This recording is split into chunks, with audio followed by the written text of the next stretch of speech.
नमस्कार, हिमाचल खबरनामा में आपका स्वागत है। मैं हूं आपके साथ वर्षा पवन। सबसे पहले नजर डालते हैं कुछ खास सुर्खियों पर।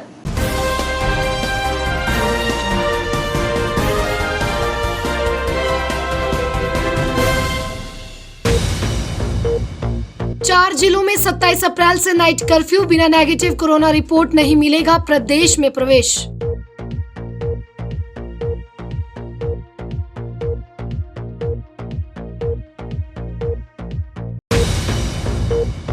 राज्यपाल ने प्रदेशवासियों को महावीर जयंती की दी बधाई।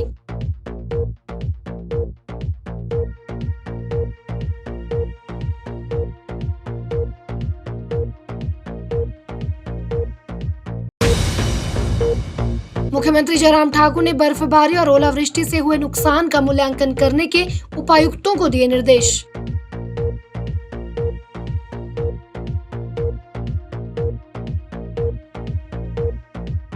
सुर्खियों के बाद अब खबरें विस्तार से। रविवार को मुख्यमंत्री जयराम ठाकुर की अध्यक्षता में उच्च स्तरीय बैठक आयोजित की गई, जिसमें कई महत्वपूर्ण निर्णय लिए गए। प्रदेश में कोरोना के बढ़ते मामलों को देखते हुए हिमाचल के 4 जिलों कांगड़ा, ऊना, सोलन और सिरमौर में नाइट कर्फ्यू लगाया गया है। कोरोना के बढ़ते मामलों को लेकर इन जिलों में 10 मई तक नाइट कर्फ्यू लगाया गया है। बता दें कि कर्फ्यू रात 10 बजे से सुबह 5 बजे तक रहेगा। वहीं बाहरी राज्यों से हिमाचल आने वाले लोगों को 72 घंटे में RT-PCR टेस्ट की नेगेटिव रिपोर्ट भी लानी होगी। राज्यपाल बंडारू दत्तात्रेय ने महावीर जयंती के अवसर पर लोगों को शुभकामनाएं दी। इस अवसर पर राज्यपाल ने राजभवन में भगवान महावीर की प्रतिमा पर पुष्प अर्पित कर उन्हें श्रद्धांजलि दी। अपने संदेश में राज्यपाल ने कहा कि उनकी शिक्षाओं ने अहिंसा, करुणा और निस्वार्थ भाव से मानवता की सेवा और प्रगति का मार्ग प्रदर्शित किया। उन्होंने कहा कि भगवान महावीर की शिक्षा आज अधिक प्रासंगिक है और हमें उनका अनुसरण करना चाहिए। उन्होंने लोगों से आग्रह किया कि कोविड महामारी के दृष्टिगत स्वच्छता और कोविड नियमों का पालन करते हुए इस त्योहार को घर पर ही मनाएं और कोविड-19 महामारी के खिलाफ लड़ाई में अपना योगदान करें। पशुपालन मंत्री वीरेंद्र कंवर ने 33.5 करोड़ रुपए की लागत से बनाए जा रहे बिहुड़ी उन्ना NH 503A का निरीक्षण किया व अधिकारियों को समय सीमा के अंदर कार्य पूर्ण करने के निर्देश दिए। उन्होंने मदनपुर, बसौली, टांडा व तलाई में सड़क निर्माण का कार्य जांचा। इस दौरान लोगों ने उन्हें अपनी समस्या भी बताई, जिस पर वीरेंद्र कंवर ने वर्षा जल निकासी की व्यवस्था, रिटेनिंग वॉल बनाने का आश्वासन दिया ताकि लोगों को किसी भी प्रकार की असुविधा न हो। ग्रामीण विकास एवं पंचायती राज मंत्री ने ऊना बिहड़ू निर्माणाधीन NH का निरीक्षण किया।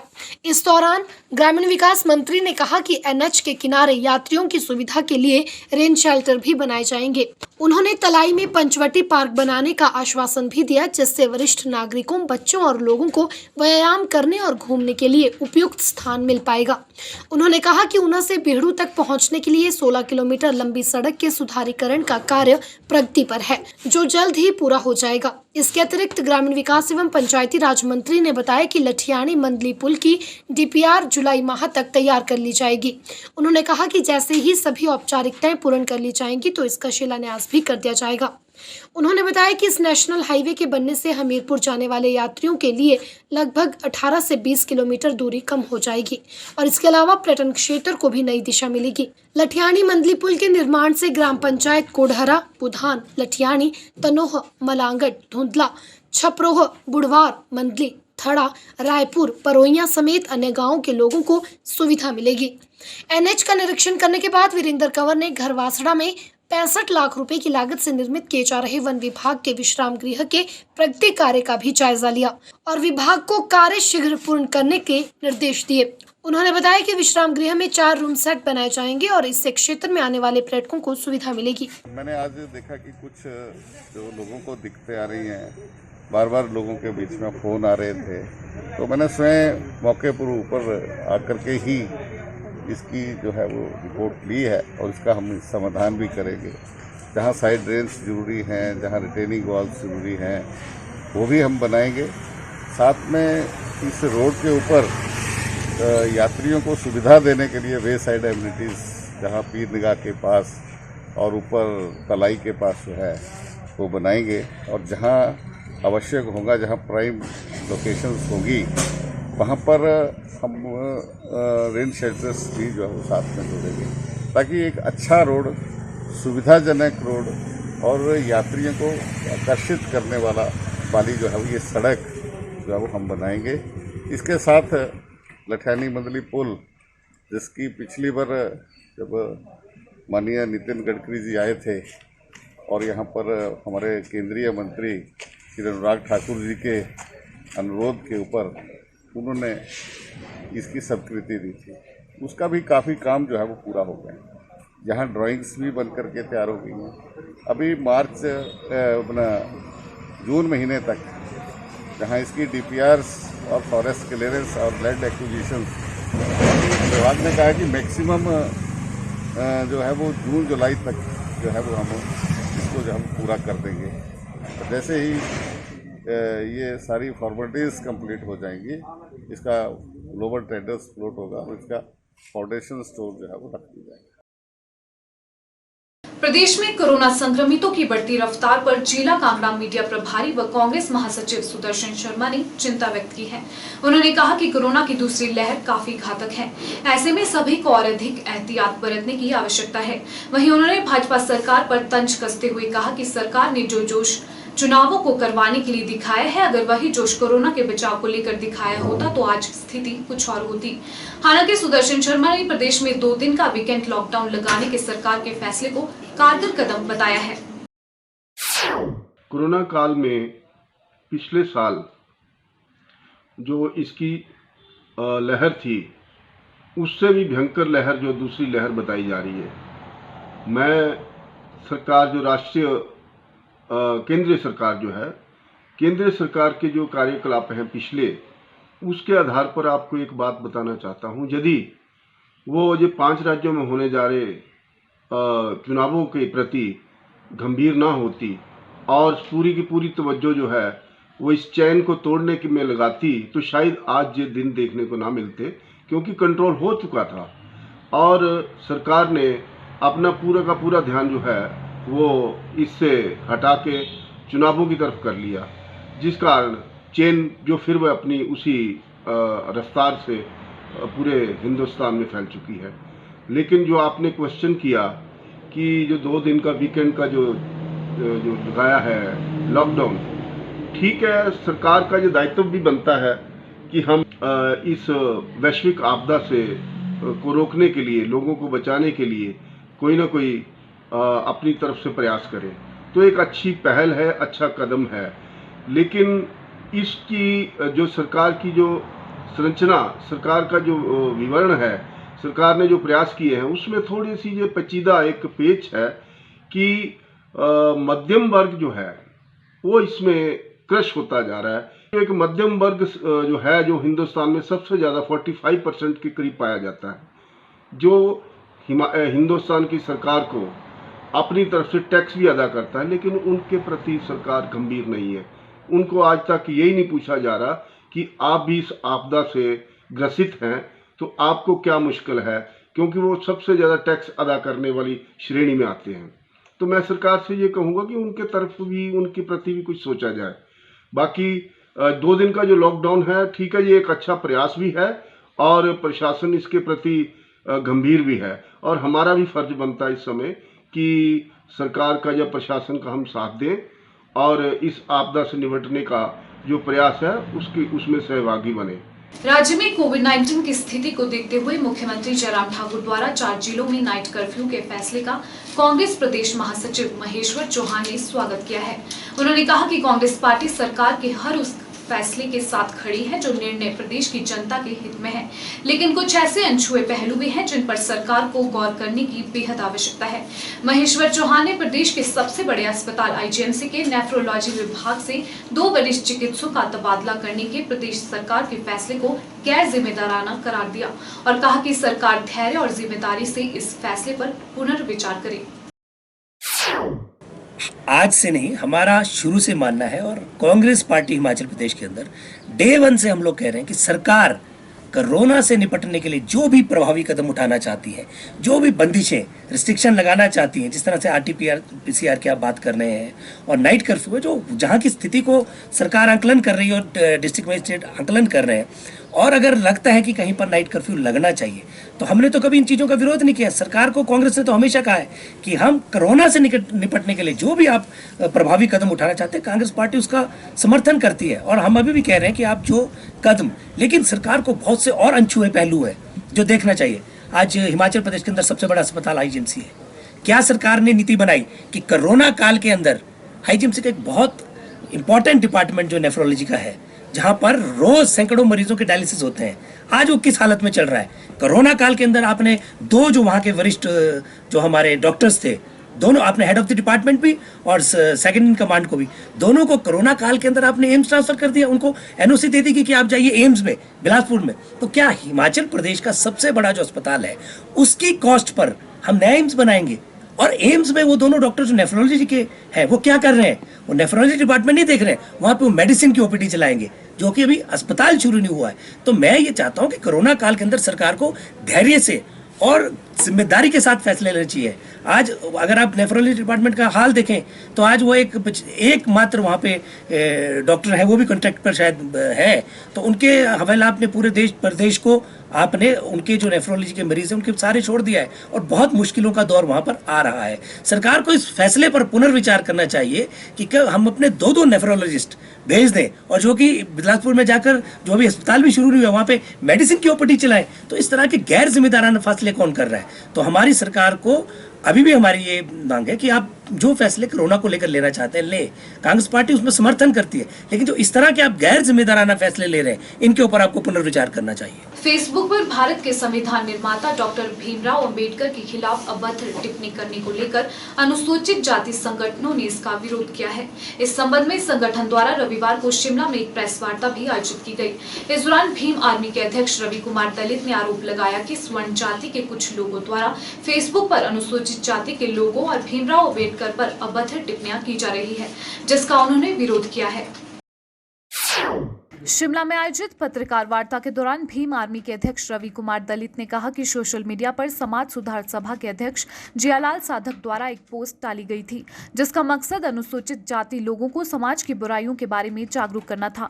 उन्होंने कहा कि उस पोस्ट का मकसद लोगों की भावनाओं को आहत करने का नहीं था, लेकिन कुछ लोगों द्वारा उस पोस्ट पर जियालाल के खिलाफ FIR दर्ज की गई और उन्हें प्रताड़ित किया गया।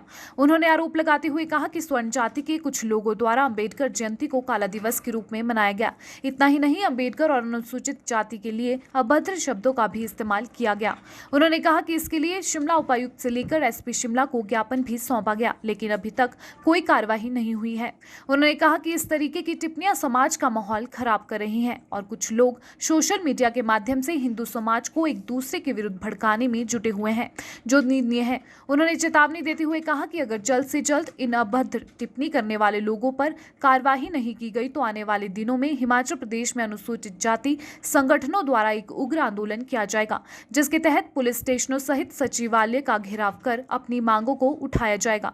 हिमाचल प्रदेश के अंदर अनुसूचित जाति के लोगों पर जब वह अपनी आवाज़ को सोशल मीडिया के माध्यम से उठाते हैं, वह एक जागरूकता लाना चाहते हैं, लोगों के बीच ये बताना चाहते हैं कि हमारा तर्क क्या है, हम भी तुम्हारी तरह इंसान हैं, हम भी आपकी श्रेणी में हैं, आपके बराबर हैं, और हम जो है आपके जो आप लोग हम पर अत्याचार कर रहे हैं, मंदिरों के नाम पर अत्याचार कर रहे हैं, देवी देवताओं के नाम पर अत्याचार कर रहे हैं, तो आप इन अत्याचारों को जो है समाप्त करें। और इस तरीके की जो है कुछ अंदाज में, कबीर साहब के अंदाज में जो बाणियाँ जो है उस अंदाज में अपनी बात को रखते हैं, तो वो बातें जो है उन बातों को जो है ये जो हमारी बातें हैं उसको ये गलत तरीके से ले जाकर और एक FIR जो है ये थाने में जाते हैं, वहाँ पर दर्ज कर देते हैं, और वहाँ पर हमारे लोग जो हैं जैसे साधक जी हैं उनको जो है इस तरीके से परेशानी पैदा करके फिर ये कोर्ट में कचहरियों में हमारे जो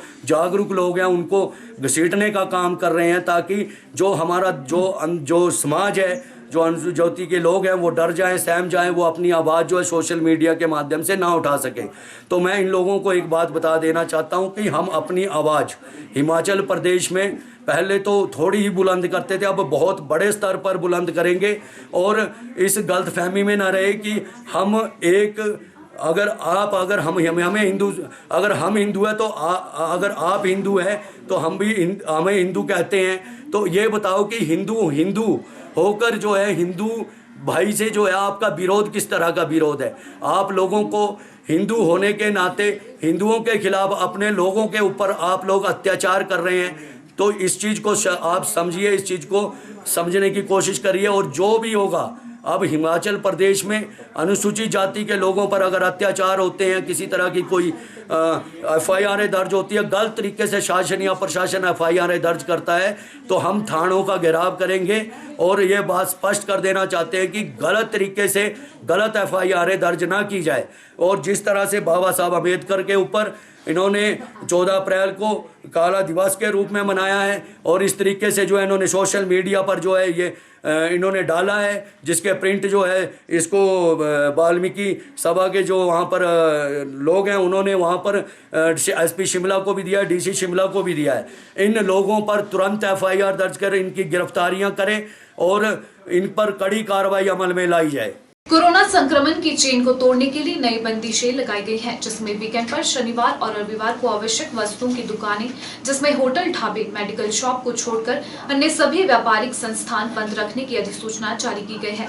वहीं यदि शिमला के ढाबों की बात करें तो काम न के बराबर है। ढाबा संचालकों का कहना है कि या तो सरकार पूर्णतया बंद करने का फैसला ले या दुकानों को खोलने और बंद करने का समय निर्धारित करे। हिमाचल प्रदेश में कोरोना संक्रमण के बढ़ते मामलों को देखते हुए राज्य सरकार ने शनिवार और रविवार वीकेंड पर जरूरी वस्तुओं के अलावा सभी बाजार बंद रखने के आदेश जारी किए हैं। इसका असर रविवार को भी देखने को मिला। रविवार को भी तकरीबन सभी जगह बाजार बंद रहे। दूध, फल, सब्जी, दवाओं और रोजमर्रा की सेवाओं की बिक्री करने वाली दुकानें ही खुली रही। हालांकि इन दुकानों पर भी सामान्य से कम ही भीड़ देखने को मिली। वहीं आदेश में होटल, रेस्टोरेंट और ढाबों को पर्यटन विभाग की ओर से जारी कोविड से संबंधित SOP के तहत संचालित करने के आदेश हैं। लेकिन ज्यादातर होटलों में अन्य राज्यों में वीकेंड लॉकडाउन जैसे आदेशों के चलते सन्नाटा ही छाया रहा। शिमला में सरकारी आदेश के अनुसार ढाबे भी खुले रहे, लेकिन लोगों की आवाजाही कम होने के चलते ढाबों में ग्राहक न के बराबर थे। ढाबा संचालकों का कहना है कि कोरोना संक्रमण को फैलने से रोकने के लिए सरकार जो भी फैसला लेती है वो उसका पालन करेंगे। लेकिन रविवार और शनिवार को जरूरी वस्तुओं की दुकानों के अलावा अन्य उत्पादों की बिक्री पर मनाही के कारण ग्राहक ढाबों में कम ही संख्या में आ रहे हैं और आमदनी शून्य हो गई है। ढाबा संचालकों ने मांग की है कि या तो सरकार पूर्णतः बंद करे या सभी दुकानों को खोलने और बंद करने के लिए समय निर्धारित करे ताकि उन्हें भी राहत मिल सके। पैनिक हुए थे परसों, जिन्होंने 2-3 किलो सामान ले लिया। 2 दिन से बिल्कुल कुछ नहीं है, बिल्कुल इफेक्ट हो चुका है। ना आपका कोई कस्टमर कोई आ रहा है, कोई कुछ नहीं हो रहा। अगर सर हम ये चाहते हैं प्रशासन से ये कि अगर बंद करने की है तो यह एक दिन बिल्कुल ही बंद कर दिया जाए, सैनिटाइज किया जाए, नहीं तो हमें टाइमिंग पे डाल दिया जाए कितने से इतने खुलेगी तभी हमारा काम चलेगा। सुबह से लेकर बैठे हैं, कोई कस्टमर नहीं आ रहा पूछने के लिए, बिल्कुल खाली बैठे। वर्कर्स भी हमारे परेशान हो रहे हैं, जिसको रोटी कमाने की दिक्कत है, बहुत ज़्यादा दिक्कत आ रही है। इसमें कोई हमें रिस्पॉन्स नहीं आया। की बात करें तो मैं सही मानता हूँ कि जो हम दुकानदार हैं वो बंद करें वो ठीक है।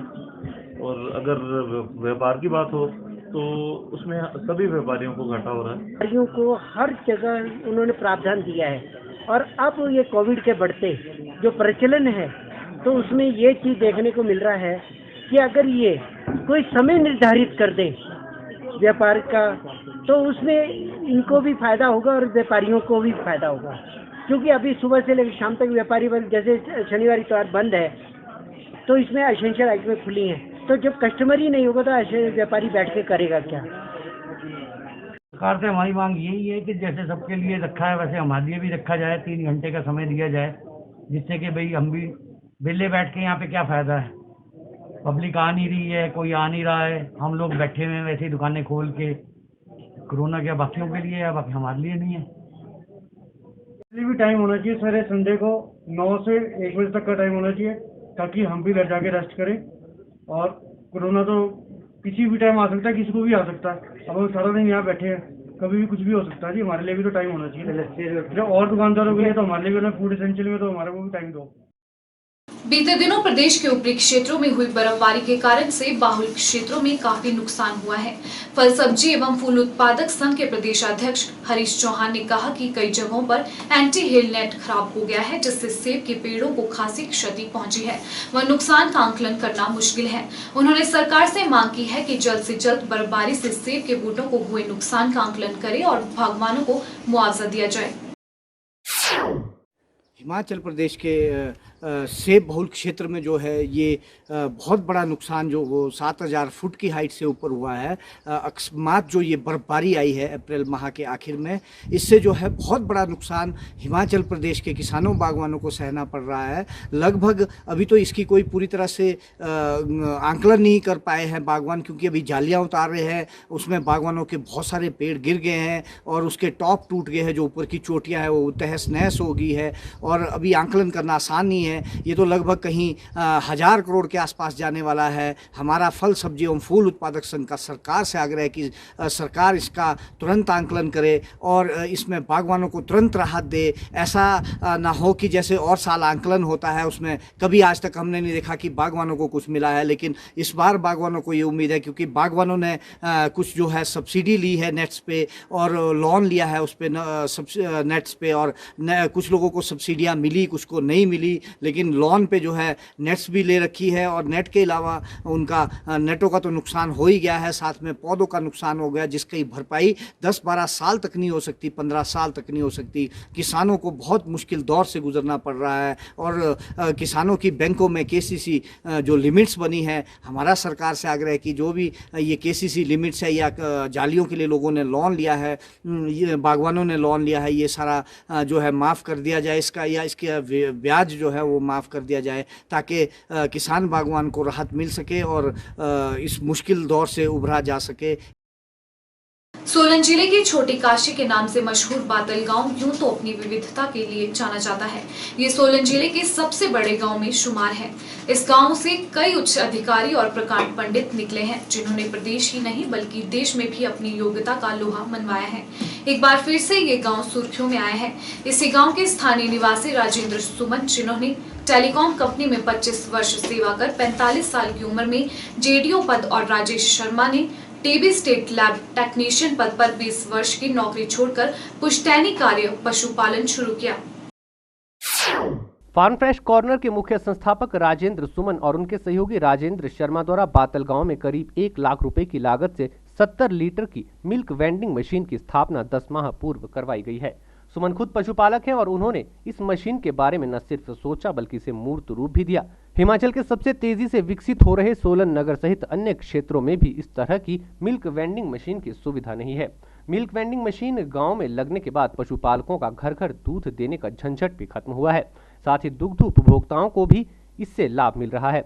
इस मशीन के लिए फार्म फ्रेश कॉर्नर की ओर से बाकायदा करीब 50 दूध एटीएम कार्ड उपभोक्ताओं को जारी किए गए हैं। इन एटीएम के माध्यम से उपभोक्ता अपनी जरूरत के हिसाब से दूध प्राप्त कर सकता है। जब जितनी आवश्यकता हो उतना दूध वह मशीन से ले सकता है। इससे उपभोक्ताओं का जहां अपनी जरूरत के हिसाब से शुद्ध और उच्च गुणवत्ता का दूध मिल जाता है, वहीं पशुपालकों को भी दूध विक्रय करने के लिए इधर उधर नहीं जाना पड़ता। इससे समय की भी बचत हो रही है। फार्म फ्रेश कॉर्नर के मुख्य संस्थापक राजेंद्र सुमन ने कहा कि पशुपालन स्वरोजगार का साधन है। युवा पशुपालन को व्यवसाय के रूप में अपनाकर अच्छी आय अर्जित कर सकते हैं। सुमन ने कहा कि उन्होंने 8 गाय पाली है, साथ ही उनके लिए घर में तैयार हरा चारा ही दिया जाता है। उन्होंने कहा कि पशुपालन में उनकी माता और धर्मपत्नी सहित परिजनों का भी भरपूर सहयोग है।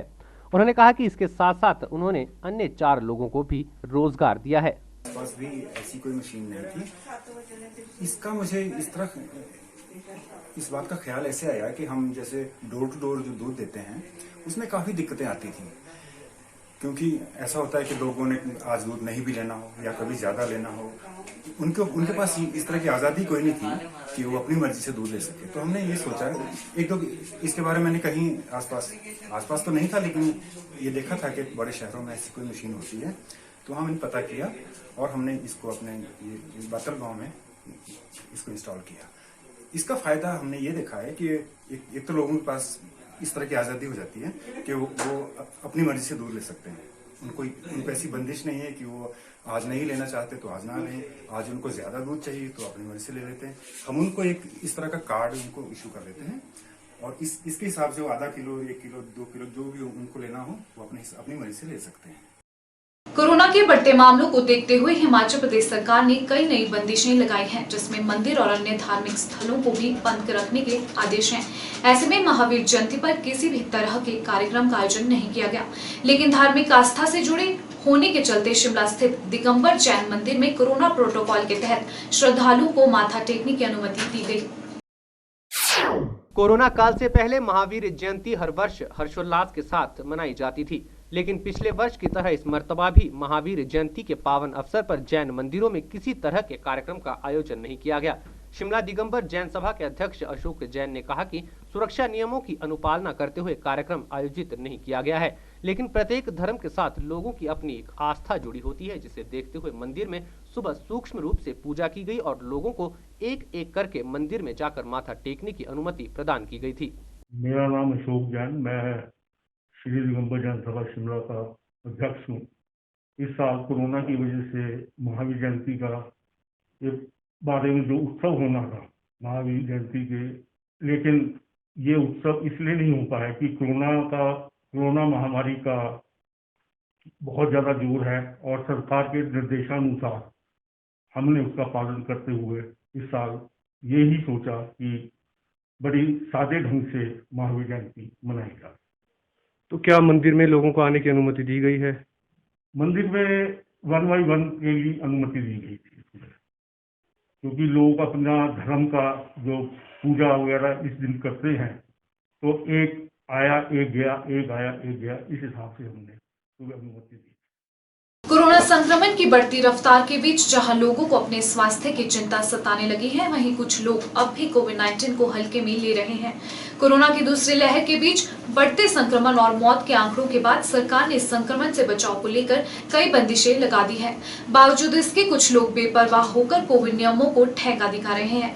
राजधानी शिमला में भी लोग बिना मास्क के घूम रहे हैं। यहाँ तक कुछ एक व्यापारी भी बिना मास्क के दुकानों में बैठकर नो मास्क नो सर्विस के सरकारी और प्रशासनिक आदेशों की खुलेआम अवहेलना कर रहे हैं। ऐसे में लोग खुद के साथ साथ दूसरों की जिंदगी को भी खतरे में डाल रहे हैं। इन लोगों को ना तो कोरोना का भय है और ना ही सरकारी आदेशों की परवाह।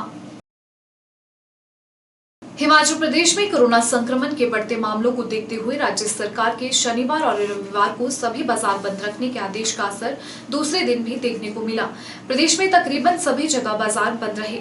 दूध और दुग्ध उत्पादों के अलावा फल, सब्जी, दवाएं जैसे जरूरी रोजमर्रा की सेवाओं की बिक्री करने वाली दुकानों को बंद करने के आदेश से अलग रखा गया। सरकारी आदेशों का धर्मशाला में भी लोगों ने पालन किया। कोरोना के बढ़ते मामलों के चलते जिला कांगड़ा में लगाए गए वीकेंड लॉकडाउन के दूसरे दिन भी व्यापक असर नजर आया। शाहपुर बाजार में लॉकडाउन के चलते इक्का दुक्का लोग ही नजर आए। वहीं बेवजह घरों से निकले लोगों को पुलिस द्वारा वापस भेजा गया। बाजारों में जो भी लोग आवश्यक वस्तुओं की खरीदारी के लिए निकले थे, वो मास्क पहने हुए नजर आए। कोरोना के बढ़ते प्रकोप के प्रति हर कोई जागरूक है और प्रशासन द्वारा जारी आदेशों की अनुपालना को सुनिश्चित कर रहा है। हालांकि लॉकडाउन के दौरान परिवहन सेवाएं जारी रहीं, लेकिन बसों में कुछ सवारियां ही नजर आईं। जिला में विभिन्न हिस्सों में कुल मिलाकर वीकेंड लॉकडाउन को लेकर लोग जागरूक नजर आए। शाहपुर क्षेत्र में वीकेंड लॉकडाउन के दौरान आवश्यक वस्तुओं की जो दुकानें हैं, उन्हें छूट दी गई है। वहीं आवश्यक कार्य हेतु आने जाने वाले लोगों को भी अनुमति दी जा रही है। शाहपुर क्षेत्र में जो एसेंशियल सर्विस की जो दुकानें हैं या इस तरह का कोई आने जाने वाला है, हॉस्पिटल की जो गाड़ियां हैं, पुलिस की गाड़ियां हैं, या इमरजेंसी में कोई जा रहा है, उसको तो अलाउ किया जा रहा है। अदरवाइज़ 2 दिन पूर्ण लॉकडाउन था। इसमें हमने शाहपुर क्षेत्र के सारे जो दुकानदार हैं उनसे भी मीटिंग की और सभी दुकानें जो है बंद हैं, शिक्षण संस्थान बंद है और हमारी अलग अलग टीमें हमने बनाई हुई हैं जो पूरे शाहपुर क्षेत्र में जो है गश्त कर रही है। और इस तरह का मामला जो है 2 दिन में नहीं पाया गया कि कोई वायलेशन कर रहा है। लोगों को समझाया जा रहा है, लोगों का भी इसमें सहयोग मिल रहा है। फिर भी कुछ लोग ऐसे हैं कि घर से निकल लेते हैं, तो उन लोगों को समझा बुझाकर वापस भेजा जा रहा है और लोगों को ये भी बताया जा रहा है कि ज़रूरी काम से ही बाहर निकलें, ऐसे ना निकलें और मास्क पहन कर निकलें, सोशल डिस्टेंसिंग का ध्यान रखें वैसे भी कोरोना का ये दूसरा दौर जो है काफ़ी गंभीर है और इसको बड़ी गंभीरता से हम सबको लेना पड़ेगा और अपनी अपनी जिम्मेदारी को निभाना पड़ेगा। 150 के लगभग चालान हमने कर लिए हैं दूसरा लॉकडाउन लगा और रेगुलर हम चेक कर रहे हैं। जो भी आदमी इस तरह का वायलेशन करता हुआ पाया जा रहा है उसके खिलाफ कार्रवाई कर रहे हैं। मैं सभी शाहपुर के निवासियों से एक ही निवेदन करना चाहता हूं कि बिना मतलब के बाहर ना घूमें और 2 दिन का जो पूर्ण लॉकडाउन सरकार द्वारा लगाया गया है उसकी पालना करें ताकि हम इस कोरोना महामारी से थोड़ा सा निजात पा सकें। हिमाचल खबरनामा के इस अंक में इतना ही। नमस्कार।